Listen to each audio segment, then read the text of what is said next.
Milk mat பிடிக்காத ஆளே இங்க யாருமே கிடையாது. 4 இன்கிரிடியன்ட்ஸ் யூஸ் பண்ணி வீட்லயே எப்படி செய்யலாம்னு பாப்போமா?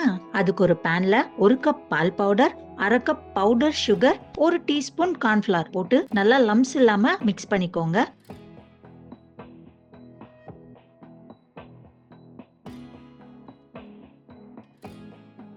இது நல்லா மிக்ஸ் ஆனதுக்கு அப்புறமா 1 கப் வாட்டர் ஊத்திட்டு நல்லா அதையும் மிக்ஸ் பண்ணிக்கோங்க. முக்கியமா லம்ப்ஸ் இருக்க கூடாது. இது நல்லா மிக்ஸ் ஆனதுக்கு அப்புறமா ஸ்டவ் ஆன் பண்ணிட்டு 5 to 10 மினிட்ஸ் லோ ஃப்ளேம்லயே வச்சு நல்லா கிளறிட்டே இருந்தீங்கன்னா ஹோம்மேட் மில்க் மேட் ரெடி. இத ஃப்ரிட்ஜ்ல வச்சு 30 டேஸ் வரைக்கும் ஸ்டோர் பண்ணி நம்ம சாப்பிடலாம். டேஸ்ட் நிஜமாவே அல்டிமேட்டா இருக்கும்.